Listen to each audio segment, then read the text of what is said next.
بسم اللہ الرحمن الرحیم. محترم ناظرین، میسج ٹی وی کے ساتھ آپ کا میزبان عبدالمتین آپ کی خدمت میں حاضر ہے. آج ہمارے ساتھ پاکستان تحریک انصاف کے چیئرمین محترم عمران خان صاحب موجود ہیں. آپ عمران خان صاحب کو روزانہ مختلف ٹی وی چینلز پر انٹرویوز سنتے رہتے ہیں، لیکن آج کا انٹرویو اس حوالے سے منفرد ہے کہ ہم کچھ ایسے سوالات محترم عمران خان صاحب سے کرنے جا رہے ہیں جن کے جوابات لوگ جاننا چاہتے ہیں، لیکن وہ سوالات عموماً خان صاحب سے کیے نہیں جاتے. خان صاحب، سب سے پہلے بہت شکریہ آپ کا وقت دینے کا، آپ کی کافی مصروفیت ہے. سب سے پہلے میں آپ سے یہ جاننا چاہوں گا، کچھ دن پہلے آپ نے یہاں دھرنے میں عاطف میاں صاحب کا ذکر کیا اور آپ نے اس حوالے سے ایک اسٹیٹمنٹ دی. اس اسٹیٹمنٹ کے بعد مذہبی حلقوں میں پاکستان میں اور پاکستان سے باہر کچھ بہت سارے تحفظات کا اظہار کیا گیا، شاید وہ آپ تک پہنچے نہیں. ہم وہ تحفظات آپ تک پہنچانا چاہتے ہیں کہ عاطف میاں کے حوالے سے یہ بات سب کو معلوم ہے، بڑے ویل نون قسم کے قادیانی ہیں جو ختم نبوت پہ یقین نہیں رکھتے. تو آپ کی اس حوالے سے اپنا ذاتی نظریہ کیا ہے اور جماعت کی پالیسی کیا ہے؟ پہلے تو میں کلیئر کر دوں جی، میں نے پروفیسر عاطف میاں کا نام اس لیے لیا تھا کیونکہ میں پڑھ رہا تھا، میں تو میگزین میں پڑھا کہ دنیا کے ٹاپ 25 اکانومسٹ میں وہ ایک ہے. مجھے تو یہ نہیں پتا تھا کہ ان کی ختم نبوت کے خلاف انہوں نے کوئی کیمپین کیا، مجھے اس کا کوئی اندازہ نہیں تھا. میں کلیئر کر دوں، میں قرآن میں اللہ کے الفاظ سمجھتا ہوں، اور جو قرآن میں مانتا ہے وہی ہے مسلمان. اور قرآن کے اندر جب واضح لکھا ہوا ہے کہ آخری پیغمبر ہمارے پیارے نبی صلی اللہ علیہ وسلم ہے، تو جو اس کو ان کو آخری پیغمبر نہیں مانتا وہ مسلمان نہیں ہو سکتا، کیونکہ قرآن جو ہے وہ اللہ کے الفاظ ہیں. اگر یہ نہیں مانتے تو آپ مسلمان ہی نہیں ہیں. اور جب قرآن جو چیز کہہ دیتی ہے واضح طور پہ کہ آخری نبی کون تھے، تو اس کے بعد بات ختم ہو جاتی ہے کہ اگر آپ یہ کہیں کہ جی کوئی اور اس کے بعد نبی ہے اور آپ اپنے آپ کو مسلمان کہیں، آپ مسلمان نہیں ہو سکتے. ٹھیک ہے. اور دوسرا یہ بتائیے گا کہ پاکستان میں 1974 کے آئین کے تحت قادیانیوں کو غیر مسلم اقلیت ڈکلیئر کیا گیا. آپ کی جماعت اگر اقتدار میں آتی ہے تو کیا اس شک کو ایسے ہی رہنے دیا جائے گا یا اس کو تبدیل کرنے کا کوئی ارادہ ہے؟ یہ سوال اس وجہ سے پیدا ہوتا ہے کہ مختلف اوقات میں سوشل میڈیا پر آپ کے حوالے سے ایسے کلپ چلائے گئے ہیں، کچھ ریکارڈنگز چلائی گئی ہیں کہ عمران خان صاحب ہو سکتا ہے اقتدار میں آ کے ان لوگوں کو مسلمان ڈکلیئر کرنا چاہتے ہیں، یا کچھ ان کا اس طرف ذہن ہے عالمی برادری یہ چاہتی ہے تو کیونکہ عمران خان صاحب بھی یہ کریں. لیکن پہلے ایک چیز کلیئر کر لیں، عمران خان نہ کسی عالمی برادری کا غلام ہے، نہ وہ اس کو اتنا شوق ہے پرائم منسٹر بننے کا کہ وہ اپنے ایمان کے اوپر کوئی کمپرومائز کر سکتا ہے. میں بلکہ ایمان کی وجہ سے ہی آیا ہوں سیاست میں، نہیں تو مجھے اللہ نے کسی چیز کی کمی نہیں دی، مجھے آنے کی ضرورت نہیں تھی. میرا ایمان کہتا ہے کہ ظلم اور ناانصافی کے خلاف آواز بلند کرو، اور وہ صرف آپ سیاست میں آ کے کر سکتے ہیں، کیونکہ یہاں ظالم ہے، چوری کرتے ہیں پیسہ، غریب کر رہے ہیں، لوگوں کو انسانوں کی طرح رکھا نہیں جاتا، جانوروں کی طرح رکھا جاتا ہے. اور جو ہمارے تصور میں کہ نبی صلی اللہ علیہ وسلم کے اس دنیا کے جانے کے بعد جس طرح کا وہ جو مدینہ کی ریاست بنائی گئی تھی، سارے مسلمان اس کو سمجھتے ہیں کہ وہ ایک صحیح اسلامی ریاست تھی، اور ہم اس کے اوپر پاکستان کو ماڈل کرنا چاہتے ہیں. اب یہ کہنا کہ ہم آ کے تو یہ چینج کر دیں گے، کوئی قانون چینج کر دیں گے، بالکل غلط بات ہے یہ. ہاں، ہم یہ چاہتے ہیں کہ سارے انسان، رب العالمین ہے، سب انسانوں کا خدا ہے، قانون کے سامنے سب ایک برابر ہوں. اور یہ مدینہ کی ریاست میں تھا کہ سب کے حقوق تھے، عیسائیوں کے حقوق تھے، یہودیوں کے حقوق تھے، سب کے.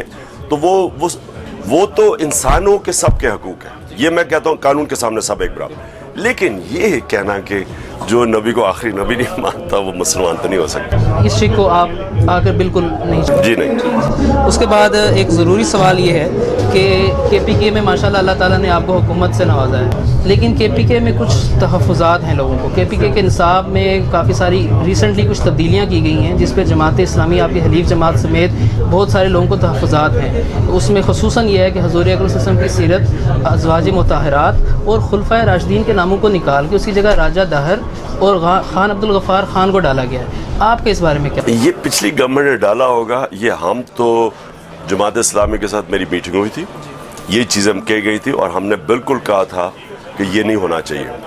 میں کلیئر ہوں اس چیز کے اوپر. میں نے دیکھا نہیں، مجھے نہیں پتا کہ یہ کوئی لیکن مجھے اتنا پتا کہ جماعت اسلامی اور ہم ایک ہی پیج پہ تھے اس کے اوپر. آپ پاکستان کے ان چند سیاستدانوں میں سے ہیں جو اپنی تقریر کا آغاز تلاوت قرآن سے کرتے ہیں اور اپنی تقریر کے دوران حضور اکرم صلی اللہ علیہ وسلم کی حیات مبارکہ اور دور اصحاب کی مثال دیتے ہیں، جبکہ لبرل جو لوگ ہیں وہ آپ کو بغیر داڑھی کے مولوی کہتے ہیں اور علماء ذات کچھ جو ہیں وہ آپ کو لبرل کہتے ہیں، تو آپ اپنے آپ کو کہاں کھڑا ہوا دیکھیں؟ علامہ اقبال کو بھی ان کا ایک شعر ہے کہ یعنی وہ ایک یہ تھا کہ مجھے صاحب تنگ نظر مجھے کافر کہتے ہیں اور انگریز مجھے مسلمان کہتا ہے، ان کا بھی اسی طرح ہی. تو یہ بالکل ٹھیک کہہ رہے ہیں آپ کہ ایک طرف سے مجھے کہتا ہے، کوئی کہتا ہے یہودی لابی ہے اور دوسری طرف سے طالبان بنا دیا ہے. اصل میں اپنی پوری کوشش کرتا ہوں، میں انسان ہوں، میرے سے کمزوریاں ہوں گی، اپنی پوری کوشش کرتا ہوں کہ جو قرآن ہمیں کہتی ہے کہ اپنی زندگی کا ایک رول ماڈل ہے وہ ہے ہمارے نبی صلی اللہ علیہ وسلم، ان کی زندگی کے اوپر جو میں نے پوری اسٹڈی کی ہے اس کے اوپر اپنی زندگی گزارتا ہوں. جو چیز میں کہتا ہوں کوئی نہ پبلک کے لیے کہتا ہوں، یہ میرا ایمان ہے. جو بھی میں بات کرتا ہوں، جب میں ان کو کہتا ہوں، اقبال کا جو شعر ہے کہ سبق پھر پڑھ صداقت کا، عدالت کا اور شجاعت کا، یہ کوالٹیز یہ علامہ اقبال نے ساری قرآن سے ہیں. یعنی قرآن شریف کے اندر یہ سب کچھ لکھا ہوا ہے. اقبال کی جتنی شاعری ہے وہ قرآن کے بیچ میں سے ہے. تو میں جو بھی بات کرتا ہوں میں اس لیے نہیں کہتا کہ مجھے کوئی ووٹس چاہیے یا میں وہ کہتا ہوں جو میرا ایمان ہے. میں نے اپنی کتاب میں یہ ساری چیزیں لکھی ہوئی ہیں. میں نے کہ کیسے میری طرح کا آدمی ایمان کی طرف آیا اور کیا میرے پر، تو میں نے اور اقبالیات کے اوپر پورا کہ واپس ہمیں اگر اپنے بچوں کو ہم نے صحیح معنی میں ان کی تربیت کرنی ہے تو رول ماڈل ہے اس ملک کا علامہ اقبال، جن کی نظریے کے اوپر پاکستان بنا تھا. تو میں کوئی ایسی بات نہیں کرتا جو میرا ایمان نہیں ہے. ایک سوال بہت ضروری ہے کہ تمام مسالک کا اور تمام جماعتوں کا پوری دنیا میں اس چیز پہ اتفاق ہے کہ سودی نظام جو ہے وہ معاشرت کی بربادی کی ایک وجہ ہے، اور اللہ نے خود قرآن میں اس کو اللہ اور رسول کے خلاف جنگ قرار دیا ہے. آپ کا اس حوالے سے کیا ویژن ہے؟ اللہ تعالیٰ اگر آپ کو اقتدار دیتے ہیں تو آپ اس ملک سے سودی نظام کو ختم کرنے کی کوشش کریں گے؟ پوری کوشش کریں گے جی. میں آپ کو لیکن اس کے لیے ایک آلٹرنیٹو ماڈل بھی بنانا پڑے گا، لیکن پوری کوشش کرنی چاہیے. جاپان کے اندر 0.5% ہے سود، 0.5% ہے. یہاں سود دیکھیں کتنا ہے، لوگ مر جاتے ہیں سود دے کے، تباہ ہو جاتے ہیں. اور میں بالکل اس میں بلیو کرتا ہوں. یہ جو گھر بیٹھ کے پیسہ بنانا سود کے اوپر، یہ ایک انسان کو ختم کر دیتا ہے، معاشرے کو تباہ کر دیتا ہے، اور میں بالکل اس کے خلاف ہوں. لیکن اس کا جب تک ایک آلٹرنیٹو ماڈل ہم ڈیولپ نہیں کرتے، اور اس کے اوپر کام ہو رہا ہے. بس دو مختصر سوالات آپ سے کرنے. آپ کی جماعت یوتھ کو ریپرزینٹ کرتی ہے اور اس کا دعویٰ بھی کرتی ہے.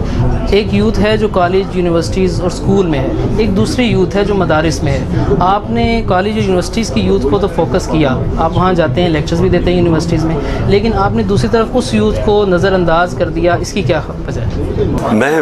میں گیا ہوا ہوں تین مدارس میں گیا ہوں 2-3 سالوں میں، بلکہ میں گیا ہوں ابھی 1 سال پہلے دارالعلوم کراچی میں گئے تھے، حقانیہ میں گئے تھے، کوڑا خٹک میں. جی. لیکن دیکھیں میں یہ کوئی انٹینشنل نہیں ہے. میں سمجھتا ہوں کہ پاکستان میں ایک نظام ہونا چاہیے. سب بچوں کو انگریزی بھی پڑھانی چاہیے، کیونکہ ہمارے نبی صلی اللہ علیہ وسلم نے کہا تھا کہ اگر چائنا بھی جانا پڑے علم حاصل کرنے کے لیے تو جاؤ. تو ظاہر ہے چائنیز سیکھنی پڑنی تھی، تب چائنا آگے تھا ہمارے سے. تو میں اس میں بلیو کرتا ہوں کہ سب کو انگریزی پڑھائیں، سب کو پڑھائیں اور سب کو سائنسز پڑھائیں. اور آپ یقین کریں کہ میں پڑھا تھا 1815 میں جو 2 مدرسے تھے دلی کے اندر، وہ انگریزوں نے جو بنایا ہوا تھا دہلی کالج، اس سے بہت اونچی سٹینڈرڈ تھی.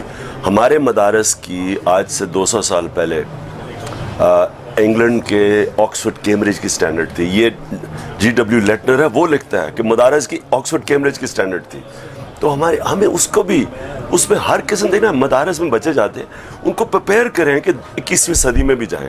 ان کو ہر قسم سائنسز بھی پڑھائیں، انگریزی پڑھائیں اور علم پڑھائیں. اور جتنا زیادہ آپ کی قرآن تو اللہ نے ایک ایسی چیز دی ہے کہ جتنا بڑا عالم ہوتا ہے اتنی بہتر سمجھ سکتا ہے قرآن. یعنی جتنی اس کی وسیع. میں جب قرآن شریف پڑھی آج سے 20 سال پہلے، 25 سال پہلے، تو جو اب میں پڑھتا ہوں مجھے اس پہ اب اور معنی نظر آتے ہیں 25 سال پہلے. اور اس کا مطلب جتنا میرا بڑا ہوتا جاتا ہے ویژن، اتنی اس میں اسی آیت میں اور معنی نظر آتے ہیں. تو اس لیے جتنا آدمی پڑھتا ہے اور دین جتنا، قرآن کی ایک آیت ہے کہ جتنا انسان کا پڑھا لکھا انسان ہو، وہ جب یہ پڑھے گا اسے پتہ ہوگا کہ سچ ہے، یہ اللہ کے الفاظ ہیں.